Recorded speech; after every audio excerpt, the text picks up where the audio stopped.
Өмірбадан Кенжеұлы. Қазақстан бүгінгі тәуелсіз мемлекет ретінде өзінің мемлекеттік дәстүрлерінің терең тарихи тамырларымен ерекшеленеді. Мұхтар Әуезовтің айтуынша, халық тарихын білмесе, мемлекеттің болашағы болмайды. Бұл сөз қазақ мемлекетінің қалыптасу жолының тек 15 ғасырдағы қазақ хандығының құрылуымен шектелмейтін, біздің заманымыздан бұрынғы әулеттерден бастау алатын ұзақ және күрделі процесс екенін дәлелдейді. Қазақ мемлекеттігінің алғы шарттары. Ежелгі және орта ғасырлық мұра қазақ хандығының пайда болу кенеттен жүрген оқиға емес еді.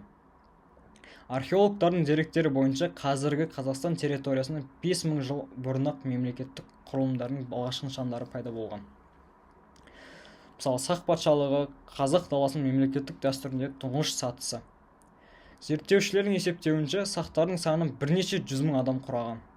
Олардың әскери күші 100 000 атты әскерден тұрған. Алтын адам мәдениеті олардың жоғары даму мәдениетінің айғағы. Ұлы гректің тарихшысы Геродот сақтарды адал және еркін халық деп сипаттаған. Түрік қағанаты. Бұл түркі әлемінің алтын дәуірі. Көк түрік ескерткішіндегі жазбалар бізге олардың мемлекеттік құрылымы туралы байыпты түсінік береді. Мысалы, Білгек қағанның ескерткішінде былай делінген: Тәңірге болған хан едім, өлдім. Қағанның болуындағы Қытай халқымен 500 000 болдым. Бұл сөздер олардың әлемдік саясаттағы орнын көрсетеді. Түрік қағанатының кезінде алғашқы түрік жазуы пайда болып, бірыңғай заң жүйесі қалыптасты. Моңғол жаулап алуларынан кейін құрылған Алтын Орда қазақ мемлекетінің түпкілікті қалыптасуына тікелей әсер етті. Тарихи Рашид ад-Диннің деректері бойынша, Алтын Орда әлемдегі ең ірі мемлекеттердің бірі болған. Оның территориясы 6 миллион шаршы шақырымды алып, халқы 10 миллион адам асқан. Шыңғыс хан заңы жасақ бүкіл келесі ғасырлар бойы дала ғасын ретінде қолданылды. Қазақ хандығы ұлттық мемлекеттік құрылу 15 ғасырдағы орта шені қазақ тарихындағы шешуші сәт. Тарихи деректерге сәйкес, 1465 жылы Керей және Жәнібек сұлтандар шамамен 200 000 отбасын бастап, Шу өзенінің бойына көшіп оңтүстікке қарай 500 километр жуық жол жүрді. Бұл оқиға дәстүрлі түрде қазақ хандығының құрылған кезі деп саналады. Қазақ хандығының территориясы оның күшеюімен бірге өсті. Қасым хан тұсында хандықтың халқы 1 миллион адамға жуықтады. Хақназар хан тұсында оның шекарасы батыста, Еділге, шығыста, Жетісуға дейін жетті. Тарихшы Мұхаммед Хайдар Дулати былай деп жазды: Қазақ деп аталатын жаңа халық пайда болды. Олардың саны күн санап артып, енді бүкіл дешті қыпшақ олардың қол астында. Есім ханның ескі жолы деп аталатын заңдар жинағы қазақ қоғамының реттеуінің ірі тасы болды. Бұл заңдарға 20-ға жуық әлеуметтік және қылмыстық істер бойынша ережелер бекітілген. Қазақ мемлекетінің қайта жаңғыру кезеңдері 18-19 ғасырларда сыңқарлы қазақ мемлекетінде үлкен сынаға әкелді. 23-27 жылдары Ақтабан шұбырынды кезінде қазақ халқының саны 2-3-ге азайды. Алайда 20 ғасырдың басында ол жаңа күйде қайта жандады. Алаш автономиясының жарияланды. 1917 жылдың 5 пен 13 желтоқсанында Оренбургта өткен бүкіл қазақ съезінде 150 делегат қатысты. Съезде Алаш Орда уақытша үкіметі құрылып, Қазақстан территориясына Алаш автономиясының құрылғаны жарияланды. Алаш Орда үкіметі 1918 жылы ақша белгілері деп аталатын ақшаны шығарды. Барлығы құрғыш номиналы 100 миллион сомға жуық, сонымен қатар олар 8 000 адамдық жауынгерлер бөлімін құрды. Алаш Орда идеологы Ахмет Байтұрсынов біздің мақсатымыз Қазақстанда демократиялық федеративті республика құру деп атап еткен.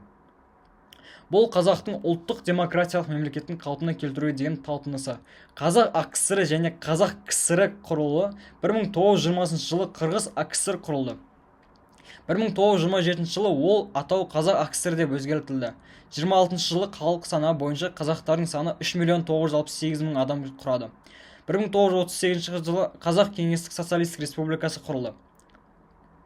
Кеңес дәуірінде қазақ мемлекетінің дәстүрлі негіздері қатты сыналып, бірақ республиканың территориялық әкімшілік шекаралары мен институттары сақталып қалды.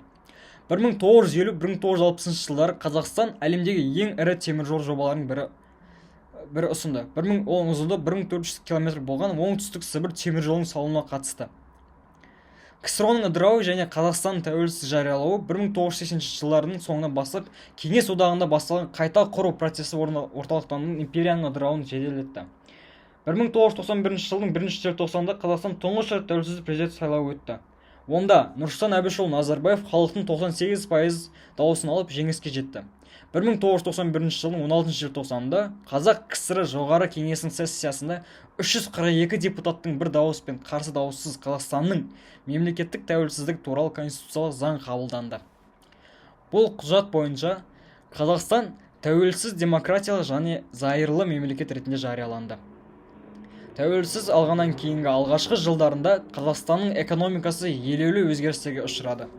1991-95 жылдары аралығында жалпы ішкі өнім 40%-ға төмендеді, бірақ 2000 жылға қарай ол қалпына келе бастады. Бүгінде Қазақстанның халқы 19 миллион адамнан асып, экономикасы Орта Азиялық елдер ішінде ең ірісіне айналды. Жалпы ішкі өнім 200 миллиард доллардан астам болды. Қорытынды, қазақ мемлекетінің тарихы бұл үзіліссіздік пен тұрақтылық тарихы. Оның дәстүрлері ежелгі сақ патшалықтары мен түрік қағанатының әскери саяси тәжірибесіне бастау алып, Алтын Орда империясы арқылы қазақ хандығының классикалық үлгісіне жетті. Мағжан Жұмабаев былай деп еді: тіл әрбір адамға осындай қымбат болса, әрине, ұлт үшін де қымбат. Тілсіз ұлт, тілінен айырылған ұлт дүниеден ұлт болып жасай алмақ емес.